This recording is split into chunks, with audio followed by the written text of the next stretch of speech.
আসসালামু আলাইকুম রহমতুল্লাহ। Welcome to my channel. আমার দুষ্টু মিষ্টি আপুমনি আর ভাইয়ারা, আপনারা সবাই কেমন আছেন? আলহামদুলিল্লাহ, আল্লাহর অশেষ রহমতে আপনাদের দোয়া আর ভালোবাসায় আমি লাকি খুবই ভালো আছি। আজকে আপনাদেরকে ঘুরে ঘুরে দেখাবো হাসন রাজার মিউজিয়ামটি।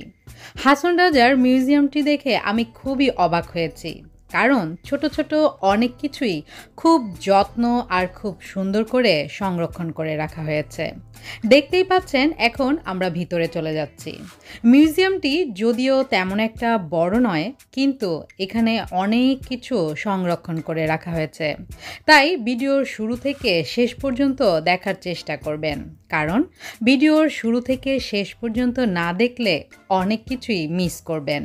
যেমন এখানে সবচেয়ে আকর্ষণীয় সেটি হচ্ছে হাসন রাজার বিয়ে সম্পর্কে। হাসন রাজার বিয়ে সম্পর্কে নিশ্চয়ই অনেকেই জানেন, আবার অনেকে জানেন না।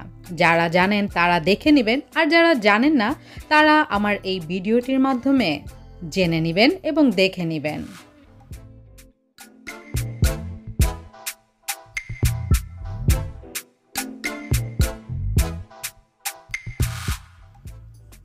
ভিডিওর শুরুতেই দেখতে পেলেন আমরা চলে আসলাম ভিতরে, তবে অবশ্যই জুতা খুলে। এই মিউজিয়ামটি আমার কাছে ভালো লাগার আরেকটি কারণ হচ্ছে, ওখানে যাওয়ার পর আমাকে ভিডিও করতে কেউ বাধা দেয়নি। সবাই বরঞ্চ খুব হেল্প করেছেন আমাকে ভিডিও করার জন্য। একটু আগে যে ঢোলটি দেখতে পেলেন, এটি হাসন রাজারই। আর এই যে এখন দেখতে পাচ্ছেন, হাসন রাজার মেয়ের দিক থেকে উনি নাতিন। আসলে হাসন রাজার যে বংশের মানুষগুলো সবাই কিন্তু অনেক গুণে গুণান্বিত।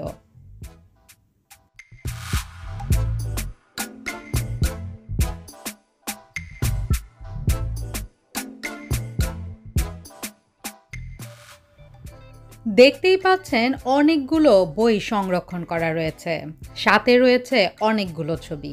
এই ছবিগুলো রয়েছে হাসন রাজার ছবি, রয়েছে হাসন রাজার নাতিদের ছবি, রয়েছে হাসন রাজার বংশের অনেকেরই ছবি। বাংলাদেশের বিভিন্ন বিশিষ্ট ব্যক্তিরা কিন্তু এসেছেন এই মিউজিয়ামে, দেখতে এসেছেন হাসন রাজার সব কিছু। আসলে দেখবেনই না বা কেন, কারণ হাসন রাজা ছিলেন খুবই শৌখিন একজন মানুষ। হাসন রাজা যেমন বই লিখতেন, গান লিখতেন, তেমনি গান গাইতেনও। আর এই যে দেখতে পাচ্ছেন পিতলের পাতিলগুলো, পিতলের পাতিলগুলো দেখে নিশ্চয়ই অনেকেরই মনে পড়ে যাচ্ছে নানি দাদিদের আমলের কথা। আসলে আপনাদের মনে পড়ছে কিনা জানি না, তবে আমার কিন্তু মনে পড়ছে, কারণ আমি আমার দাদুর ঘরে দেখেছি এমন পিতলের পাতিল। আর এই যে দেখতে পাচ্ছেন, এটি হচ্ছে রেডিও। আমার মনে হয় বাংলাদেশে এটি প্রথম রেডিও, কারণ আমার দাদু মাছ ধরতে খুবই পছন্দ করতেন। উনি যখন মাছ ধরায় প্রথম হয়েছিলেন, ঠিক এমনই একটা রেডিও উপহার পেয়েছিলেন। তাই এই রেডিওটা একটু পরিচিতই লাগছে। আর যেটা বলছিলাম, পিতলের পাতিল অনেকের ঘরেই দেখতে পাবেন, এমন পিতলের পাতিলগুলো রয়েছে।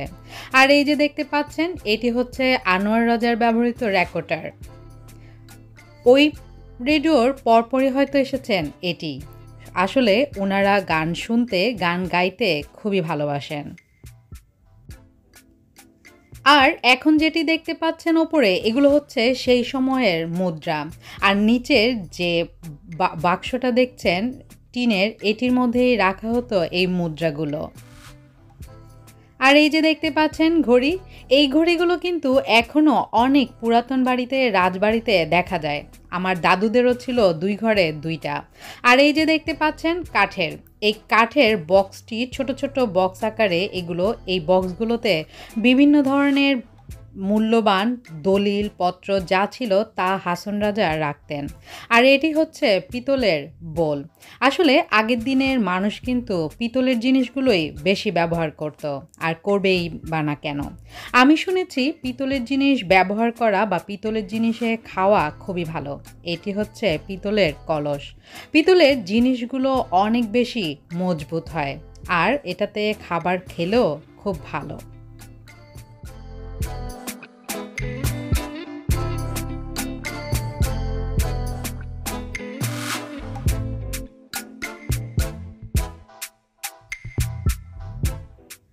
এখন যেটি দেখতে পাচ্ছেন এটি হচ্ছেন হাসন রাজার সময়কার চিঠির বক্স। আগের দিনে আমাদের মতো মেসেজ, মোবাইল এত কিছু ছিল না। চিঠি ছিল প্রধান বাহক। আর এই যে দেখতে পাচ্ছেন সব কিছু এখানে পিতলের থালা বাসন, পিতলের সব কিছু। আর এখন যেটি দেখতে পাচ্ছেন এটি হচ্ছে পিতলের হুক্কা। হুক্কা বললে হয়তো অনেকেই চিনতে পারবেন না। হুক্কার বর্তমানে আধুনিক নাম হচ্ছে সীসা। আর এখন যেটা দেখতে পাচ্ছেন এটা হচ্ছে কাঠের তৈরি হুক্কা। আসলে এই যে গোল জিনিসটা দেখতে পাচ্ছেন এটা কিন্তু নারকেল দিয়ে বানানো হয়। ছোটবেলায় গ্রামে গেলে দেখতাম ওখানে খুব সুন্দর করে এভাবে হুক্কা বানিয়ে বানিয়ে অনেকেই টানতো। তবে বর্তমান আধুনিক যুগে তো হুক্কার আর চল নেই। তবে সীসা কিন্তু অনেক বড় বড় আভিজাত্য ফ্যামিলির ছেলেমেয়েরাই সীসা টানে, যেটা একদমই ভালো না। ওপরে একটু আগে যেটা দেখতে পেলেন সেটা হচ্ছে লোটা। লোটা দেখে হাসির কোনো কারণ নেই। লোটা শুধু বাথরুমে যাওয়ার জন্য না, লোটা কিন্তু অজু করার জন্য ব্যবহার করা হতো আগের দিনে। আর এই যে দেখতে পাচ্ছেন এগুলো হচ্ছে সিরামিকের ডিশ, যেটা নাকি এখনও পাওয়া যায় বিভিন্ন দামে। এগুলো কিন্তু খুবই এক্সপেন্সিভ আর দেখতেও খুবই সুন্দর। আর এই যে দেখতে পাচ্ছেন খড়ম জোড়া, মানে কাঠের তৈরি জুতো। আগের দিনের মানুষরা এমন কাঠের তৈরি জুতো পরে খটখট করে হাঁটত।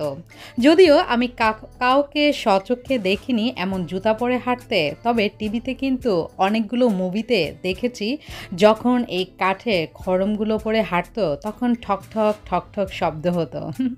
ভালোই লাগে সেই শব্দ শোনার জন্য। আর এখন যেটি দেখতে পাচ্ছেন মোজা।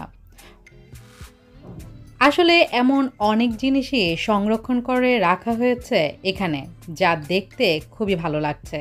আপনারা যদি কেউ সিলেট আসেন তাহলে অবশ্যই সুনামগঞ্জ যাবেন। সিলেট শহর থেকে সুনামগঞ্জ যেতে তেমন একটা বেশি সময় লাগে না। আর এই যে দেখতে পাচ্ছেন এগুলো হচ্ছে সব জামা কাপড়, এটা হচ্ছে শাল। অনেক সুন্দর সুন্দর জিনিসই এখানে রয়েছে। ছবিতে দেখতে যেমন লাগছে তার থেকে অনেক বেশি সুন্দর লাগে যখন নাকি সরাসরি দেখবেন।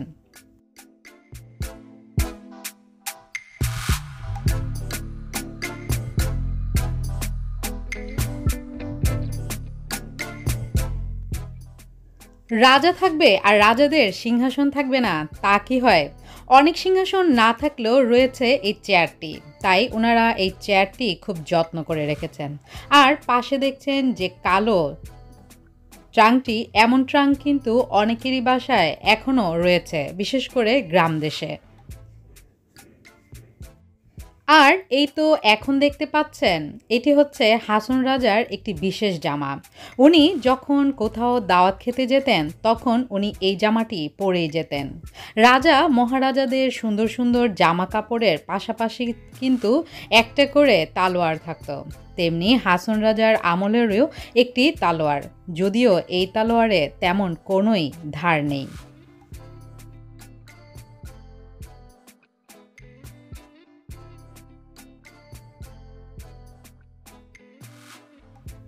হাসন রাজার মিউজিয়ামে যেতে হলে কিন্তু আপনাদেরকে প্রথমেই একটি টিকিট কেটে নিতে হবে, যেটা আমি প্রথম পর্যায়ে বলতে ভুলেই গিয়েছিলাম। হাসন রাজার এই মিউজিয়ামটি আমি নিজেও এই প্রথম দেখছি। সিলেটের মধ্যে অনেক বছর থাকা হলেও কখনো যাওয়া হয়নি, এই প্রথম গিয়েছি। আর প্রথম গিয়েই মুগ্ধ হয়েছি। তাই সবার কাছে আবারও অনুরোধ, আপনারা যারা সিলেটে আসবেন বা সিলেটে থাকেন তারা একবার হলেও সপরিবারে যাবেন হাসন রাজার মিউজিয়ামটি দেখার জন্য। এই তো দেখতে পাচ্ছেন কত সুন্দর সুন্দর জিনিস, বিশেষ করে পিতলের গ্লাস, কাচের এই গ্লাস, এগুলোতে আসলে মোম জ্বালিয়ে ঘরকে আলোকিত করা হয় সেই কাচের গ্লাসটিতে। আর এই যে দেখতে পাচ্ছেন এটি হচ্ছে হাসন রাজার সময়কার থালা। আগের সময়ে বড় বড় থালা থাকতো, যে থালাগুলোতে মজার মজার খাবার সুন্দর করে সাজিয়ে গুছিয়ে দেওয়া হতো। আর এখন যেটি দেখতে পাচ্ছেন এগুলো হচ্ছে, এখানে দুধ রাখা হতো। গাভী থেকে দোয়ানোর পর এই পাত্রগুলোর মধ্যেই দুধ রাখা হতো।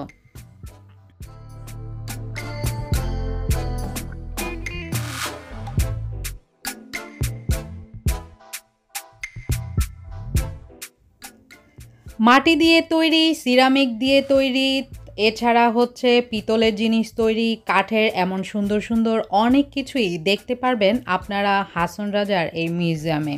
এছাড়া হাসন রাজার নিজের হাতের লিখা অনেকগুলো পাণ্ডুলিপি রয়েছে, যেখানে নাকি উনি অনেক সুন্দর সুন্দর গান লিখেছেন। আপনারা নিশ্চয়ই হাসন রাজার অনেক সুন্দর সুন্দর গান শুনেছেন। আর এই তো এখন যেটি দেখতে পাচ্ছেন, এটি দেখে আমার কাছে অনেকই ভালো লেগেছে। এটি অনেক বড় একটি কলস। হাসন রাজা কিন্তু যেমন গান পছন্দ করতেন, তেমনি বাচ্চাদেরও অনেক অনেক আদর করতেন। উনার মধ্যে ছিল একটা শিশুসুলভ মন। উনি বাচ্চাদেরকে অনেক মুদ্রা দিতেন, পয়সা দিতেন। উনি যখন বাচ্চাদেরকে পয়সা দিতেন, তখন যে আপনারা কলসটা দেখলেন বড়, সেখান থেকেই এক মুঠ করে তুলে তুলে বাচ্চাদেরকে পয়সা দিতেন। আসলে উনি সত্যি বাচ্চাদের অনেক বেশি ভালোবাসতেন। আর এই যে এখানে দেখতে পাচ্ছেন, এগুলো হচ্ছে শিলপাটা। আর এর ঠিক পাশেই রয়েছে কাঠের সিন্দুক। এই কাঠের সিন্দুকগুলো কিন্তু অনেকের ঘরেই এখনও আছে, যেগুলো যাদের নাকি পুরাতন বাড়িঘর রয়েছে, তাদের বাড়িতে এই এমন কাঠের সিন্দুকগুলো রয়েছে। এগুলো কিন্তু অনেক ভারী আর অনেক মজবুত হয়।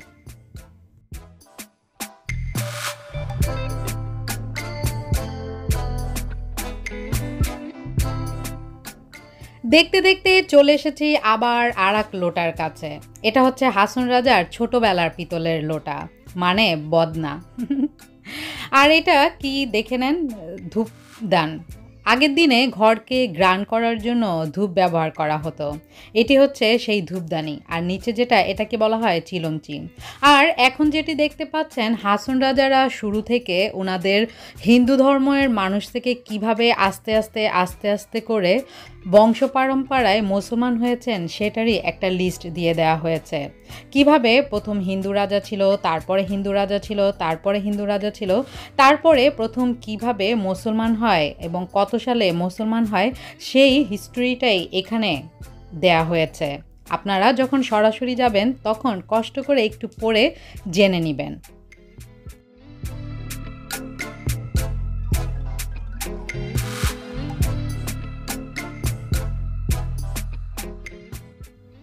আপনারা জানেন হাসন রাজার অনেক সম্পদ ছিল।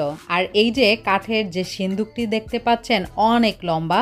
এটাতে উনি ওনার সম্পত্তির ম্যাপ, মোচা, কাগজপত্রগুলো এটার মধ্যেই তালাবদ্ধ করে রাখতেন। আর এখন যেটি দেখতে পাচ্ছেন, এটি হচ্ছে নামাজের চৌকি আর নামাজের জায়নামাজ। হাসন রাজার নামাজের জায়নামাজ আর চৌকি। আসলে আগের দিনে এবং এখনও গ্রামে যদি আপনারা যান, মুরব্বীদের দেখবেন এমন চৌকিতে বসে বসেই কিন্তু নামাজ পড়ে। এই চৌকিগুলোতে নামাজ পড়লে নামাজের একটা সুন্দর পরিবেশ তৈরি হয়। আগের দিনের মানুষ কিন্তু সেটাই বিশ্বাস করত।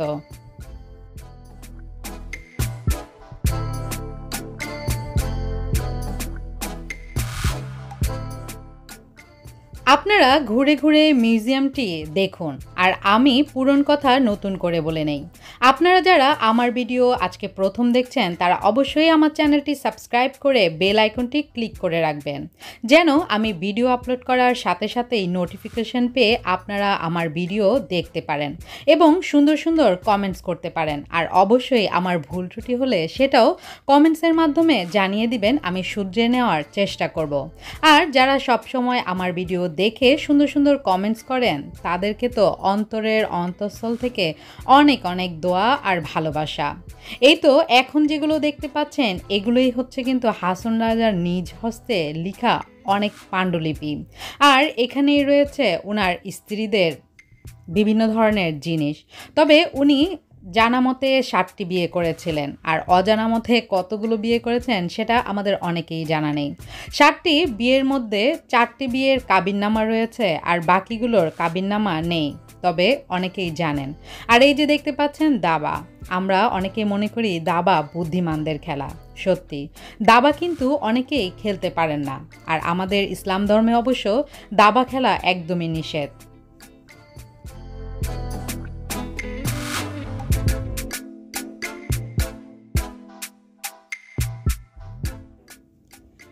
এমন সুন্দর মিউজিয়ামে সপরিবারে যাওয়া উচিত, বিশেষ করে ছোট ছোট বাচ্চাদেরকে নিয়ে যাওয়া উচিত। ও এই তো দেখতে পাচ্ছেন কত সুন্দর একজন লেডি চেয়ারে কত সুন্দর করে বসে রয়েছেন। উনি আর কেউ না, উনি হচ্ছেন হাসন রাজার চতুর্থ স্ত্রী। এই চতুর্থ স্ত্রীর রয়েছে চশমা, চশমার খাপ, অনেক কিছু এখনও দেখুন কত সুন্দর করে সংরক্ষণ করে রেখে দেওয়া হয়েছে। এত সুন্দর জিনিসগুলো কি মিস করা যায়? কখনোই না। বাচ্চাদেরকে এখানে নিয়ে গেলে ওরা যেমন অনেক আনন্দিত হবে, তেমনি অতীত ইতিহাস সম্পর্কে অনেক কিছুই জানতে পারবে। আর এই যে দেখতে পাচ্ছেন এখানে ঢোল, তবলা, অনেক কিছুই থাকবেই না বা কেন? কারণ হাসন রাজা যে ছিলেন গান প্রেমীয়। ওনার গানগুলো কিন্তু সত্যি অসাধারণ। ওনার কয়েকটি গানের মধ্যে 2-3টি গান আমার খুবই ভালো লাগে। একটি গান হচ্ছে নেশা লাগিল রে বাঁকা দুই নয়নে, নেশা লাগিল রে, নেশা লাগিল রে বাঁকা দুই নয়নে, নেশা লাগিল রে। আসলে আমি গান তেমন একটা পারি না, তবে ওনার এই গানের এই 2 লাইন আমার কাছে খুবই ভালো লাগে। আর একটি গান হচ্ছে লোকে বলে বলে রে ঘর বাড়ি ভালা নাই আমার, ও লোকে বলে বলে রে ঘর বাড়ি ভালা নাই আমার। কি ঘর বানাইছো তুমি, কি ঘর বানাইছো তুমি শূন্যের মাজার, লোকে বলে বলে রে ঘর বাড়ি ভালা নাই আমার। আসলে এমন অনেক সুন্দর সুন্দর গান রয়েছে ওনার লেখা এবং ওনার গাওয়া।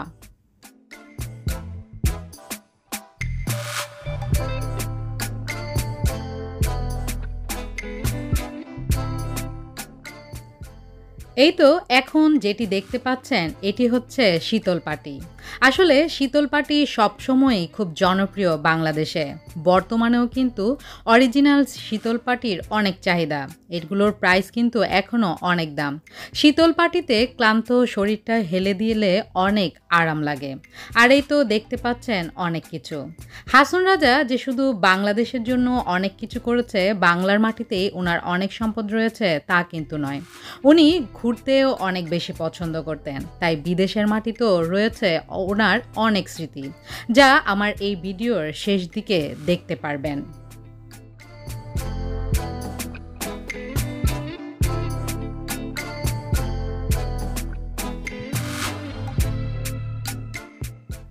এই যে দেখতে পাচ্ছেন সেলাই মেশিনটি, এটিও কত পুরাতন সেলাই মেশিন। 1968 সালের সেলাই মেশিন। ওনারা শুধু শৌখিন মানুষই ছিলেন না, নিজের হাতে অনেক কিছু তৈরি করতেন নিজেদের জন্য। আমরা তো রাজা মহারাজাদের মনে করি পায়ের ওপর পা দিয়ে শুধু মনে হয় বসে থাকে আর খায়, তা কিন্তু নয়। হাসন রাজা সুনামগঞ্জে কিন্তু অনেক কিছু রেখে গিয়েছেন। আপনারা যদি সুনামগঞ্জে যান তাহলে ঘুরে ঘুরে দেখে আসতে পারেন সব কিছু। ওনার সব কিছু এখনও রয়েছে অনেক যত্নে। এটা কি দেখো একটা হাত দিয়ে। আর কি কোনটা শিপ কোনটা?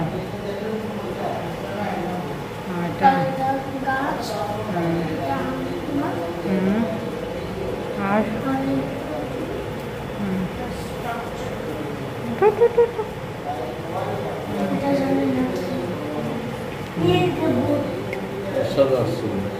বোট আছে।